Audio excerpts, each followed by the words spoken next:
ADP.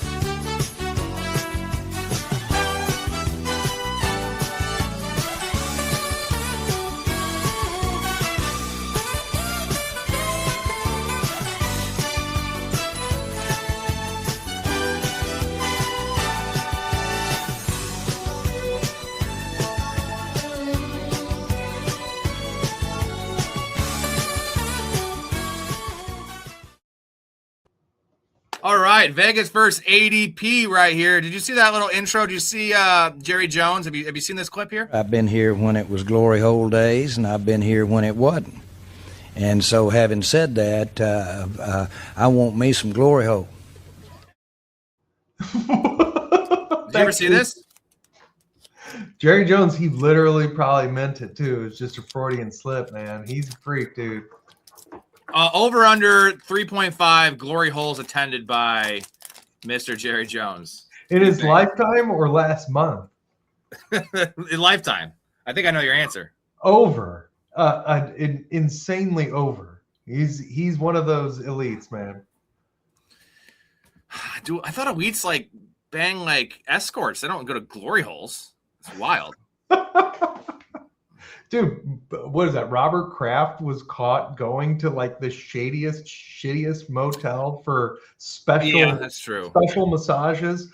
You are a billionaire, sir. Just walk outside and flash some cash, and you'll get a top 10 in a second. Like, what are you doing, dude? Oh my God, that's pretty great. All right, Vegas versus ADP, gentlemen. Let's start off at the quarterback position. And I found a couple really wild discrepancies that I want to get Hastings' opinion on, because we have here Jordan Love, Justin Herbert, Trevor Lawrence, all pretty much the same passing yardage. And we also, I'm going to add Bo Nix. Bo Nix isn't listed here, but I looked it up on a different book. It's the same. So we have Justin Herbert going quarterback 9, Trevor Lawrence going quarterback 10, Jordan Love going quarterback 18, and Bo Nix going quarterback 14. Now, Jordan Love doesn't offer as much on the ground, but Bo Nix does as the other two guys. So why is it a discrepancy here with these names? Because the yardage is all the same. The passing touchdown numbers we're going to get here are literally the same, like 24.5, 25.5, 25.5. Bo Nix is at 24.5. So these guys are all the same outside of maybe some rushing production. But you see quarterback 9 for Herbert, quarterback 10 for T-Law, Love at 18, and Bo Nix at 14. So clearly Jordan Love's a value, or are the other guys not values? I guess how would you look at this? No, hey, QB, that's one of the hardest ones to evaluate for the year.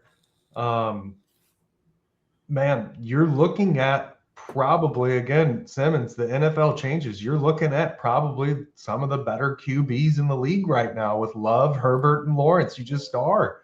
Like, have you seen, again, I'm going to go off some non-statistical data here. Have you seen Trevor Lawrence's new haircut? It's short, man. Is that man. Real? I thought it was fake. Is that real? Dude, it's real, man. He doesn't have the long hair anymore, dude. He is going to be balling this year. He actually more aerodynamic for sure. He's aerodynamic. No, I mean, listen, these are all well-coached, if you will, teams. I mean, I like Cohen. I mean, love the Packers. They're always good. And you got Harbaugh with Herbert. Like, they are going to be competitive this year. You're looking at the cream of the crop, like floor quarterbacks. I think those are appropriate. And to separate either three of those, I'd look at their surrounding cast. And, like, again, the Packers are going into the season with, if Matthew Golden turns out to be like a actual wide receiver one, like, you don't know. They have a cast of wide receivers with Love. I think he might be a value. They love to distribute the ball. It's do or die for that squad every year. Love might be the best value if I had to take out of there. I'm obviously a little biased. Love the Jaguars. Love what Trevor Lawrence is doing.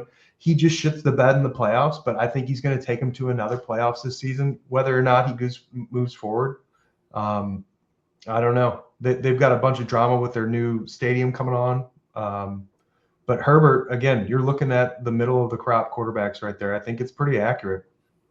I just think it's wild that Jordan Love's going quarterback 18 and the other guys are going quarterback 9, quarterback 10, and quarterback 14 for Bo Nix. Like, what's the difference? Like I said, it's rushing upside, and Jordan Love hasn't ran. 1,000%. You're looking at an extra 4 to 5 touchdowns per season from Trevor Lawrence, just going off average. It might even be 6 touchdowns.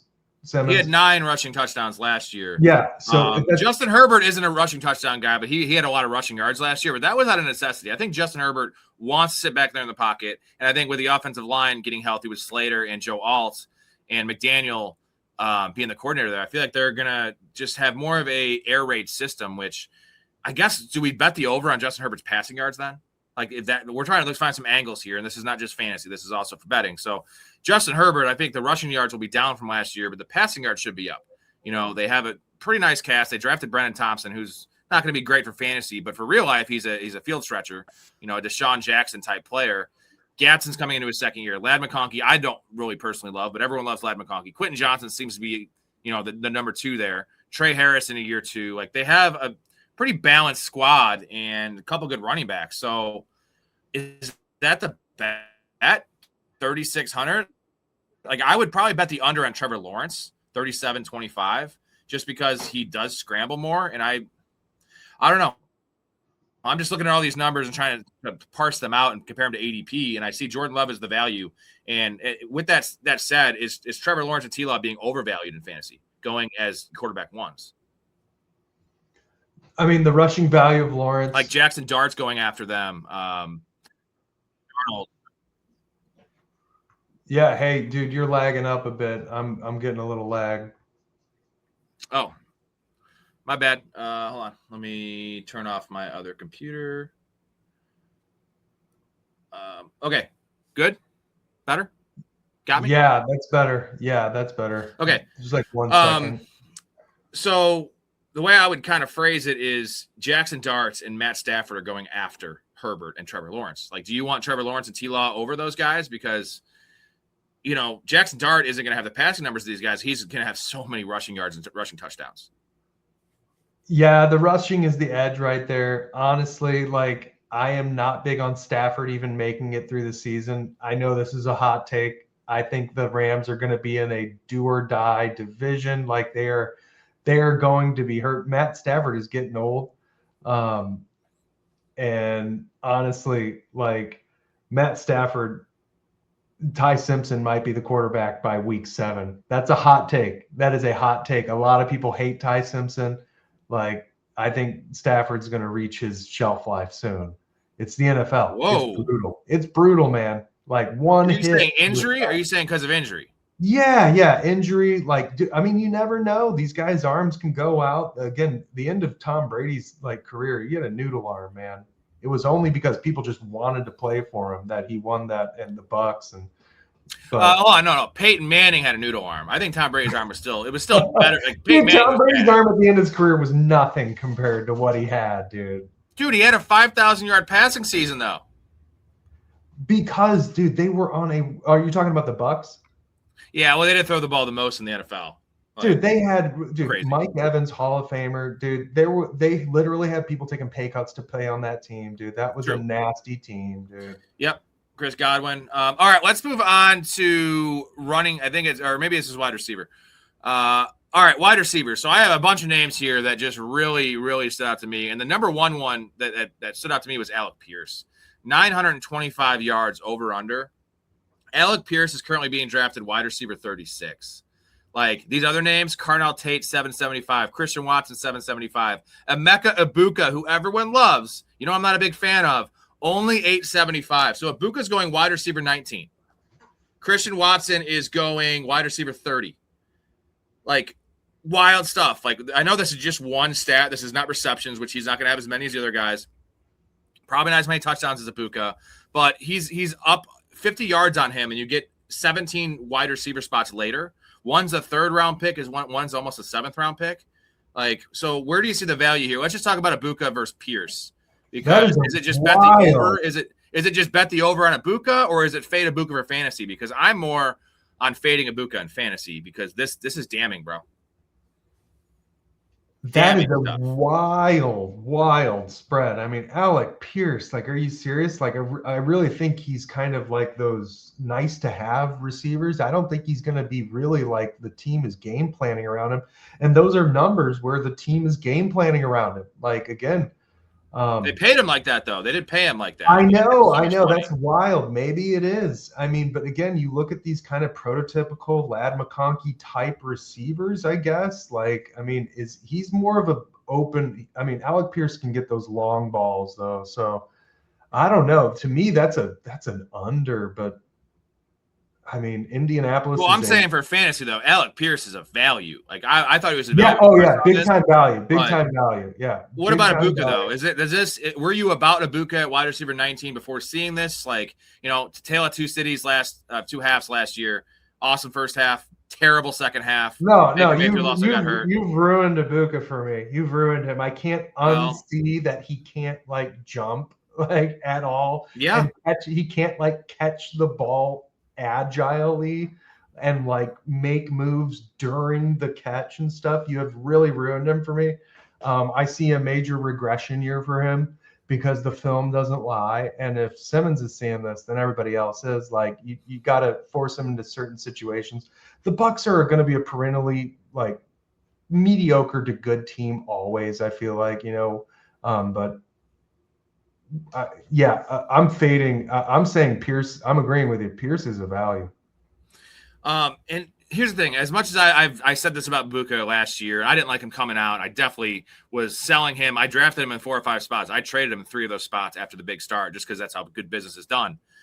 And the film you're referring to, when he can't jump and just not making these athletic moves while making the catch, dropping passes. I'm still putting a small percentage chance, maybe even like 30 to 40% chance that this was the injury. We all know he got hurt in like week 5, week 6 with that groin injury, and he played through it, which could have affected his vertical jump. I don't think it would affect it this much, but this is more reinforcing what I would have been saying is like ADP has him in the 3rd round, and Vegas is telling you DK Metcalf, who is wide receiver 37, Alec Pierce, who's wide receiver 36. Like, I know DK is a little below him at 800, but like DK also scores a fuckload of touchdowns every year. So why are we drafting Emeka Ibuka 4 rounds ahead of DK Metcalf and Alec Pierce? It doesn't make any sense. This is why I go with Vegas to kind of anchor any of these decision and tiebreaker type of questions, dude. Vegas don't lie with a lot of this. They can mess up. They're not perfect, but again, this is the perfect reasoning behind it. And again, hey, he also did a hamstring. I'm with you on the hamstring and the injury. I get it.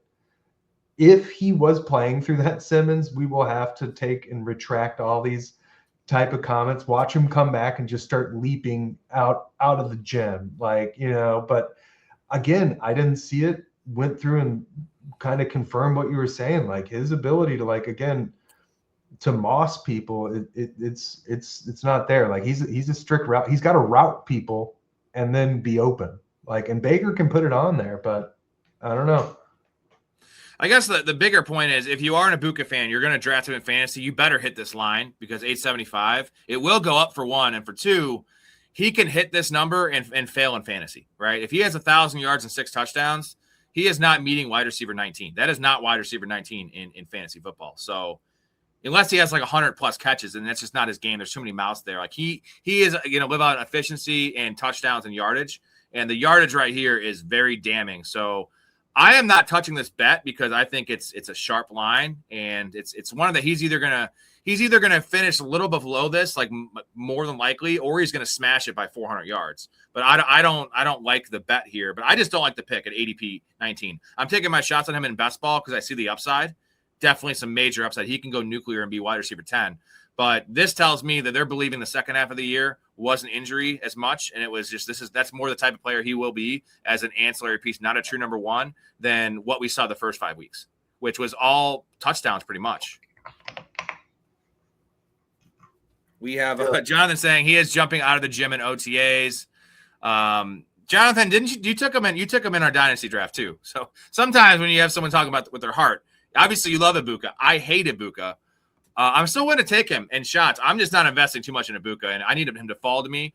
He does not seem like a player. People love Ibuka. People love Travion Henderson. These two players will always go ahead of their ADP because people love shiny new toys, year two players, and they flash as rookies. People are like, well, if they can be consistent, like that's the tale of a million different players in the NFL. They just don't become consistent.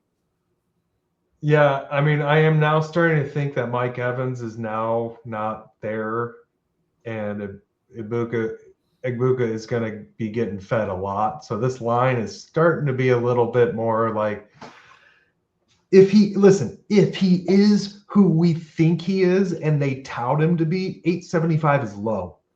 Mm-hmm. Listen, if again, the Buccaneers fans and Ibuka fans think he is literally like a JSN of the South at the Bucs, and that is a low ass line for somebody that good. So pound that, make some money if you think he's going to do it. Like, I'm starting to think now with Evans gone, that Sims, like if it is even half the injury, that's low. Like, again, Alec Pierce, man, again, I that line that has thrown my entire night off.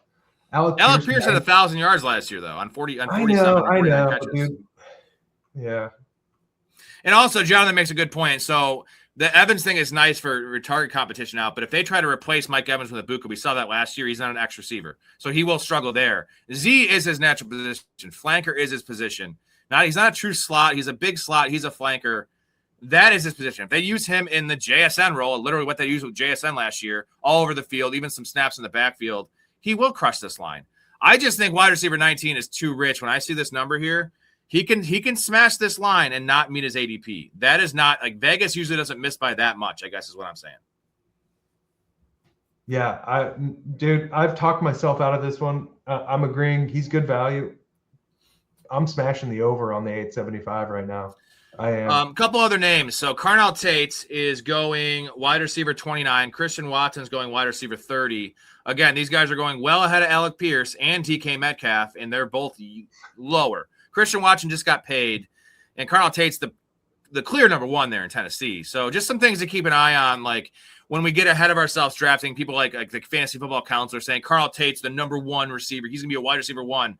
Well, Vegas is telling you he's not even going to crack 800 yards. So, he would never do research on his own. He would just look at the fact he had high draft capital. He doesn't watch film. I don't like Carnell Tate that much. I love his situation. Vegas is telling you maybe pump the brakes. But wide receiver 29 is fair because we're building an upside here. But the downside is you're going to have a Marvin Harrison-esque rookie year, right? Yep, couldn't agree more. I mean, Vegas is really anchoring and putting their money where their mouth is, man. I'm taking Carnell Tate potentially over that 775, to be honest. But I like you're saying, they're sharp on it. Won't be over 1,000, but I mean, I'm going over on that one. All right, ready for this next list? This one is pretty interesting as well. So we have the standouts on this one, and we can go back and compare it to the other one. Ladd McConkey at 850. Ladd McConkey is going wide receiver 20, so right around Ibuka, which is low. You have Zay Flowers at 1,000, over under 1,000. Let me repeat that for you. 1,000 yards for Zay Flowers. Zay Flowers is going wide receiver 16. So literally 3 to 4 picks in ADP above Ibuka and above Ladd McConkey. Zay Flowers, man. I love this. This is a high line, but this is like, I love drafting him in fantasy. I've always loved Zay Flowers. This is the real deal here. 1,000 yards. Vegas is very high on Zay Flowers. Dang, great line here. Good insights you can gain from this. I had Zay Flowers last year in a lot of my leagues. Produced every time. He's Lamar Jackson's like, do it all. Like he'll be open in the slot. He'll be open in the seam. He can break it open. He has got the long play upside, dynamic playmaker, X factor. I think he's also just on a shitty Ravens wide receiving core, and he's the best. But man, 1,000, that's showing where it's at. Great value. I'm looking at these other guys. Tyler Warren, Tyler Warren was touted as this is the next Brock Bowers. This is the next top tight end. 750's pretty sharp, I guess. I think he should be. I would pound the over on Tyler Warren there. Mekhi Lemon. Listen, I'm going under on this, guys. People are listen. you can't just be a rookie now and just walk into the NFL. Like, it's rare. Mekhi Lemon's just the next rookie. Like, again, I'm going lower on that. McConkey started off hot last year. Second half is just inconsistent. Like, no, it was awful. A lot of 2 for 20s. 2 for 20. What's going on? He did that at Georgia too with Bowers. He would disappear. He had a game at Georgia where he had 0 catches. And like everyone loved the rookie year. I was so off Ladd McConkey last year. I whipped on him his rookie year, but that was more of a situation where who else was there his rookie year? You know, there was nobody else there. It was just getting force fed the ball. But Mekhi Lemon is going. So Mekhi Lemon is going wide receiver 35, Hastings. And look at this line.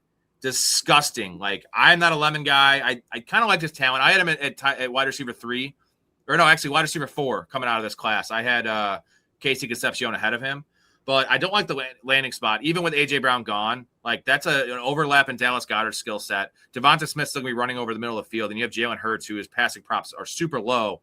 650 for a guy's he's getting drafted as a wide receiver 3. He's getting drafted as a starter, even in a shallow league, Hastings.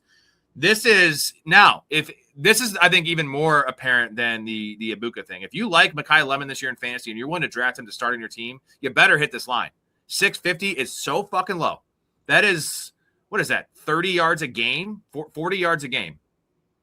Yeah, it's like 40 something yards a game. It's super low. And like Mekhi Lemon is not comp on this team as a touchdown scorer because Jalen Hurts is going to throw 22 touchdowns, and Dallas Goedert gets 7 of them. Devonta Smith's going to get 8 of them. Like, where does that leave Mekhi Lemon? 4 touchdowns? Yeah, he's not going to be touching the end zone a lot next season, if at all. Listen, I'm not even high on that. Like, again, we are acting like if Marvin Harrison Jr. came out and had such a stinker of a rookie, like it is a special receiver it takes to make an impact rookie season in the NFL today. And I just don't see that in Lemon. That's just my eye test. Listen, if you're a fan of him and you think that he's going to come in and make a splash with Jalen Hurts' throwing mechanic, which again, highly critical of Jalen Hurts' release, his entire body stance when he's throwing the ball, it looks like he is a rugby player trying to toss a sack of potatoes at somebody. Bad spiral, like not a good thrower of the ball. Yeah, he's a leader. He's a dog. Squat 700 pounds, can do the tush push, get it. That's not my type of quarterback, though. But again, won a Super Bowl, not going to throw any shade at that. But Lemon is not going to be getting high-end passes to him. Like, to me, Vegas is showing the truth here. They're laying the law down here and being like, yeah. I also don't think he makes them in the end zone. Like you said, I think maybe 1 or 2 times. They've got Saquon, they've got Goddard, they've got some options.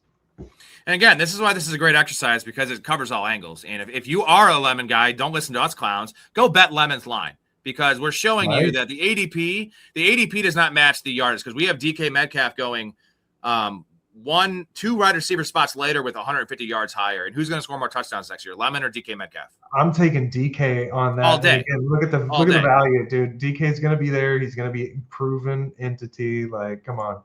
Lemon's also, again, the Eagles – interesting offense it's going to be an interesting season without Brown. Let's be honest. So I want to ask you this. Me and Story had probably about a 10-minute argument about Jalen Hurts, and I'm just like you. I think you might hate Hurts more than I do. Who would you rather have, Dak Prescott or Jalen Hurts as a quarterback of your team? Oh man, that is a really tough question. That is. It just is. It shouldn't be. You hate Jalen Hurts, so you hate Dak Prescott too. I mean, this may surprise you. I think I hate Dak Prescott more. I do. I think that he is a fraudulent QB. I watched him at college.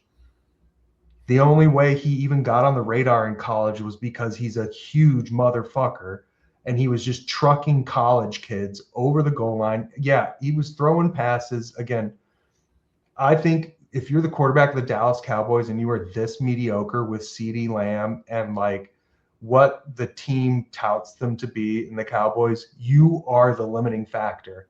Jalen Hurts has at least shown that he can get past his deficiencies. And I think Jalen, if he was with us right now, he'd be like, yeah, I'm not the best pocket passer in the league at all. He's a nice guy. Yeah. So if you put Dak on the Eagles, they're not winning. Did they have a Super Bowl? Not even close. Oh, bro, you're insane. You're insane. What? That team is awesome. So much better than the Cowboys every year. Dak was, dude.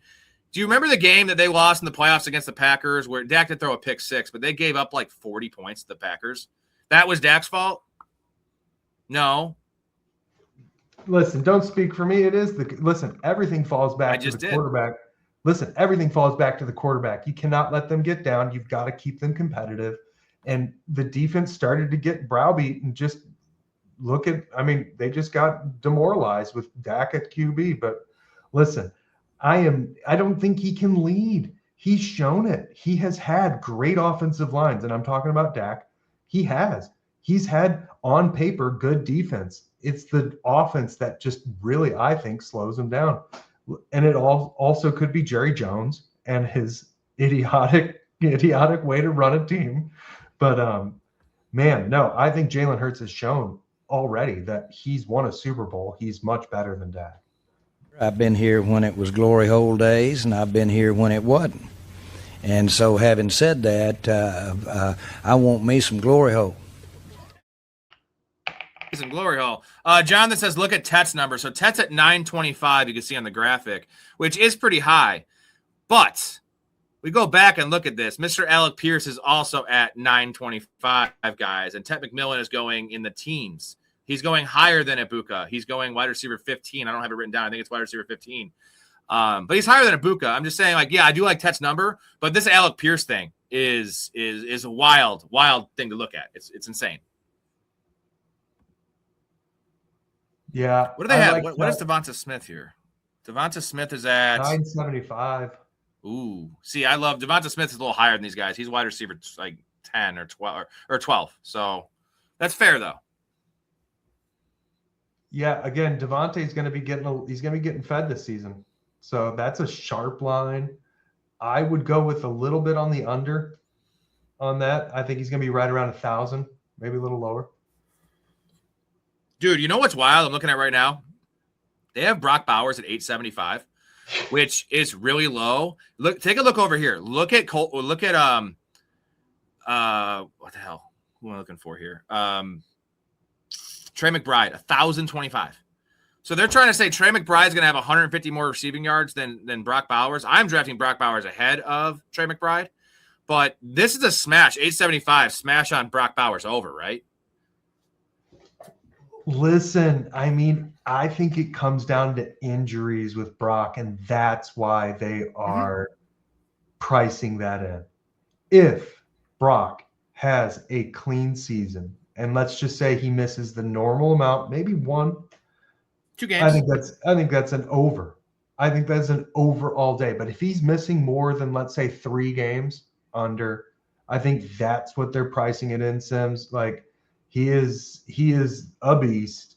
He's going to be on a team that is going to need him, going to be one of the few offensive lights on the team. But I think they're pricing in maybe him missing a few games, just to be honest.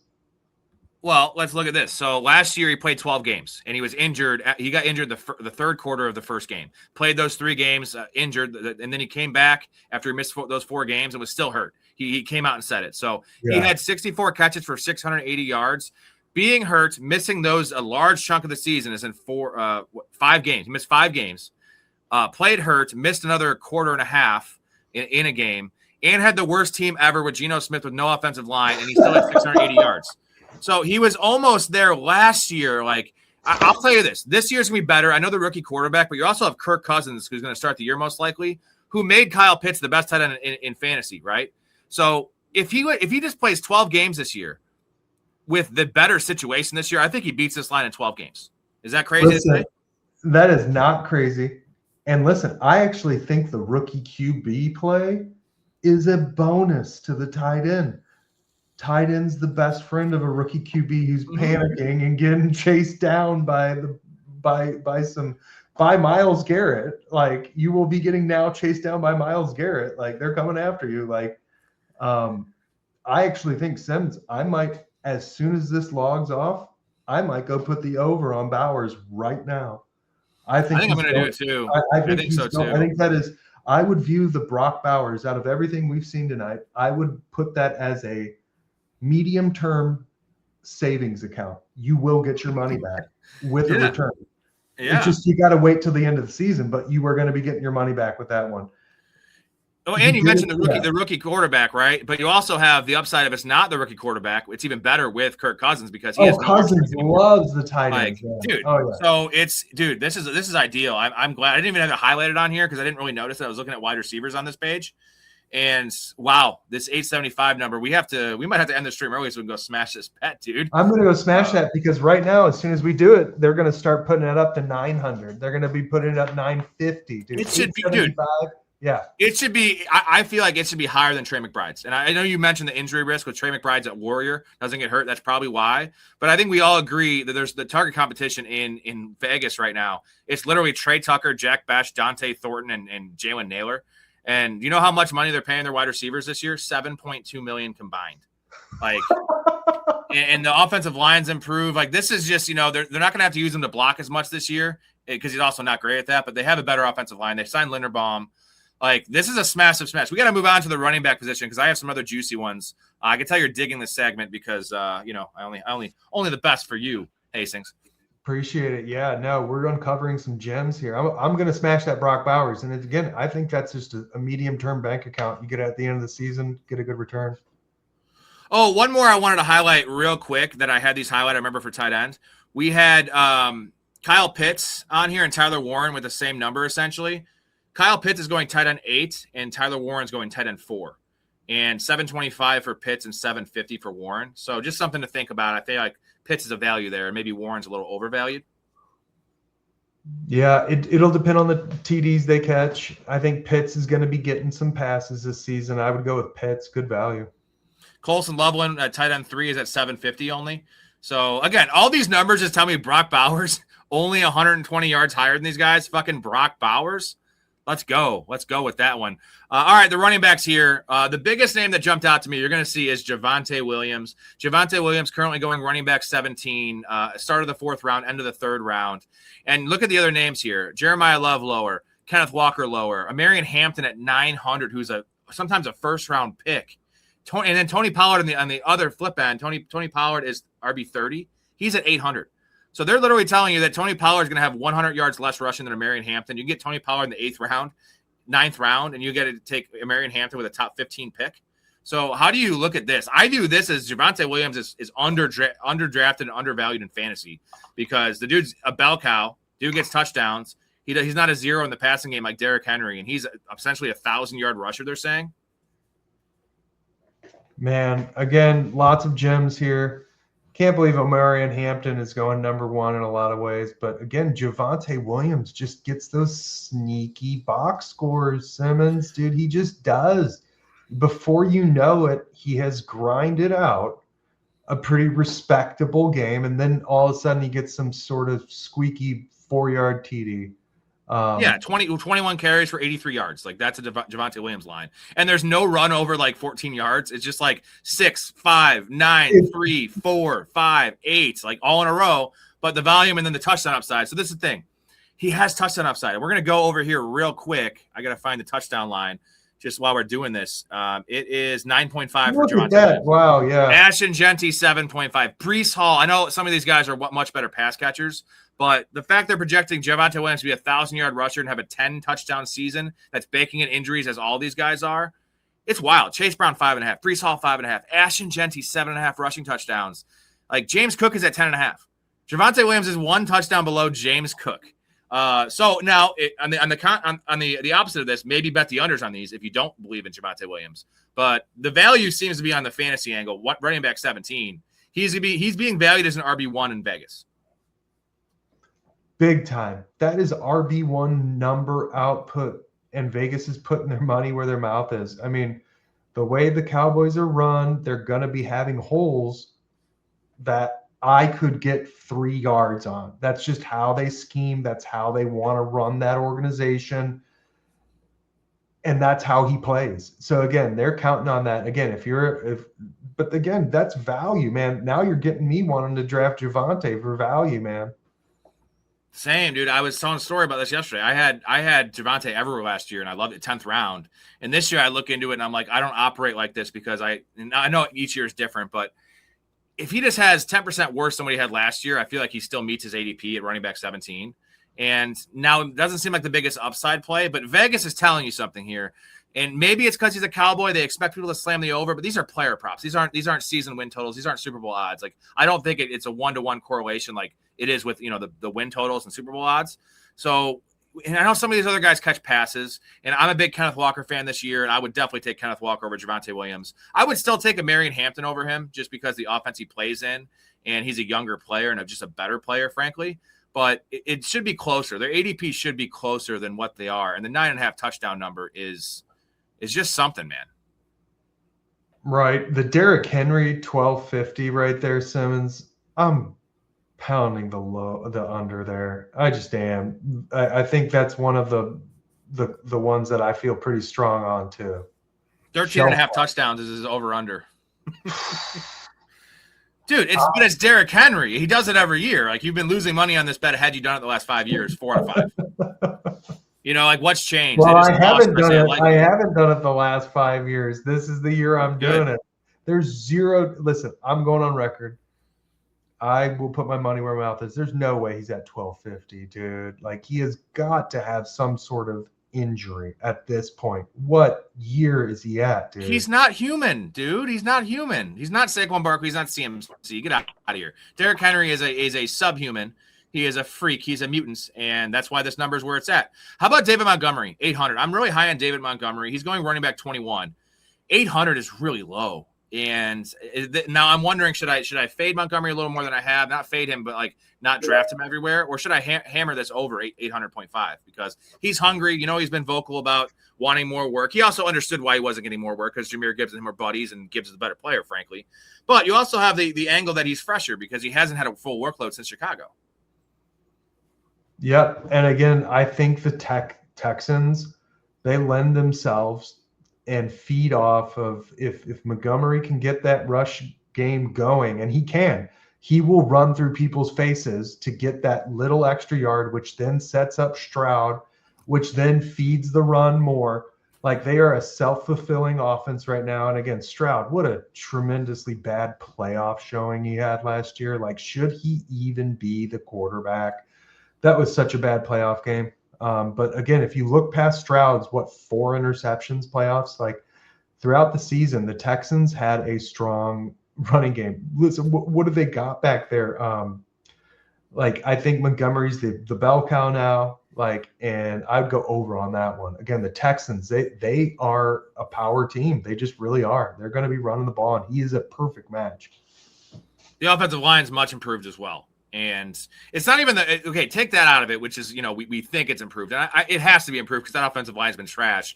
But you're tied to in my mind, the best defense in football. The Texans are pound for pound the best defense in football. They get turnovers. They force 3 and outs. They lower, they're always in low scoring games or at least 1-score games. So how often is David Montgomery going to be game scripted out of games? And let's also add in the fact that David Montgomery is a hell of a good pass protector and an underrated pass catcher. He has I think it's a 56 catch season in Chicago under his belt. He's even had some 30 catch seasons splitting time with Jahmyr Gibbs. Now, I guess that's with Jared Goff, who chucks the ball down. But all those things, just Woody Marks is just not good. I like Woody Marks' value in fantasy this year as a handcuff and maybe a guy with some standalone value. But 800 yards for David Montgomery seems like the smash of smashes. Because I love him at RB21 too. Do you like him at fantasy there, RB21? Assuming that he is still as even, let's say 80% of what he was showing at Detroit.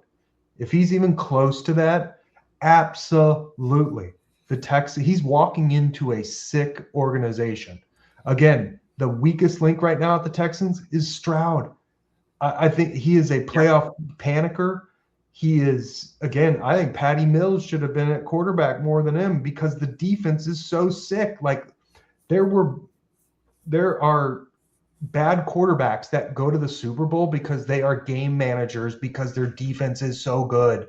If Stroud would not have thrown 4 interceptions last playoff game, the defense might have kept him in the game. And the defense hasn't lost a It step. did. I mean, it did keep him in the game, even with the picks. It kept him close. Like, it kept him close. So again, Montgomery's walking into a situation where he has the opportunity to go off. And you're right. He's not going to be scripted out of these games. Smash that over. I'm going to put that in my little personal file of like, I'm probably going to put that. And yeah, I'm going to drop that. I'm going under on Derrick Henry. Yeah, I'm feeling that one this year.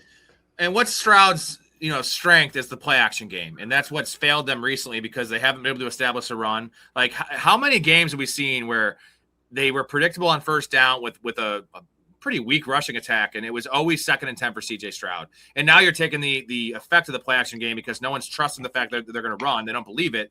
So now if you just pound the ball with Montgomery, he is going to get you those 3 and 4 hard yards every single time he touches the ball because he's such a great power back. And it sets up the play action. So this works on this. This helps the passing game. And if you go back to his rookie year, CJ Stroud's most effective season and only real effective season, they were doing a lot of heavy personnel where they were making, CJ Stroud's a solid processor of the field, but he was awesome when there was only 3-man routes and they were playing 12 personnel and giving him protection. You got to give CJ Stroud time. So heavy personnel also lends some nice to David Montgomery having favorable boxes. So I am loving David Montgomery with this bet, and I am not like the Ibuka thing gave me pause about drafting Ibuka. This David Montgomery line, I want to bet it. It's not giving me pause on drafting him. Agreed. What do you think David Montgomery's pass catching ceiling is? Because I want to get this hammered out here because he, like I mentioned, he had a 56 reception year. This is long ago. I don't think he's lost the chops. Do you think he can catch 40 balls this year? I do. I think they're going to need him to. I think he's going to be scripted into that.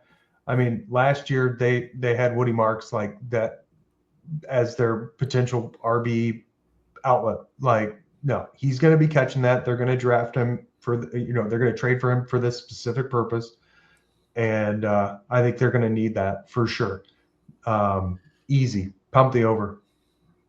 Odunze's under was at 800 or over under 800 yards. So Jonathan says smashing Odunze's under. He keeps saying in interviews that his foot will never feel the same and is uncomfortable with how it's healed. Did you hear this? This is not good because we obviously saw him come back. We're both Bears fans, and it's not good in the playoffs. It was not good at the end of the year.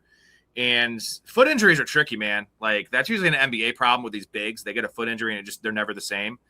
But hamstrings and ACLs and stuff like that usually there's less, the foot has so many different bones. And, I go back to like plantar fasciitis, which is really rough for these guys. And the Achilles is kind of similar. It's all tied to the foot, which is literally the thing touching the ground. So does this give you pause about Odunze? Because I prefer Odunze at ADP. Luther Burden's at 41 overall, and you get Rome Odunze at like 52. So you get a round gap there, and you get the value on Odunze. But does this scare you off, or is this just a blurb? I shoot from the hip, and what I'm seeing with Odunze, I want to think he's going to do it. I want to think he's going to be what they drafted him. He was a high-ranking draft. He has not played to that. I do think that he will end up being underperforming for this season. Now, that's just my eye test. I think you've got the Iceman, Caleb Williams at QB. And if you cannot produce, like where you were drafted very high, and he's just not there for me. The eye test, I think he's hesitant. I think his routes are not as crisp as they could be. And his hands, he's dropping a lot of big passes, man. I think this might be the Bears, one of the last Bears curses for like skill players that they've tried to draft. I think I would rather put Colston Loveland as the wide receiver 1 and just hammer him with 15 attempts each game. I think he has much more upside than Roman Odunze right now. And it's just strictly my eye test. There's no data to back this up. I just watch what he's doing. I am not impressed. And the normal Chicago excuse, like there's no QB throwing to him. No, you've got a good QB that's dynamic and is scrambling. Get open for him. I do not think he's going to produce this year. Go ahead. Change my mind. Hate me for it, but that's my thoughts. All right, we got to get Hastings out of here. Hell of a show, man. Appreciate you coming on. We missed you on the program. People have been clamoring. Where's that Hastings guy? Where's that painting guy? I'm He knows back. Paul. He's back. Hell yeah, man. Appreciate you coming on. Awesome show. Love the exercise and the insight from you as always. All right. I'll be back soon. I'm going to have to go through and see all my hot takes, Simmons, because I think I put myself on the record already for a few things. So appreciate it as always. Good luck out there, guys. Happy betting. See y'all. Let's hammer those bets. Let's hammer those bets. I think I will. Specifically Brock Bowers. I'm going to do that right when I get off here. Cheers. See ya. All right, man.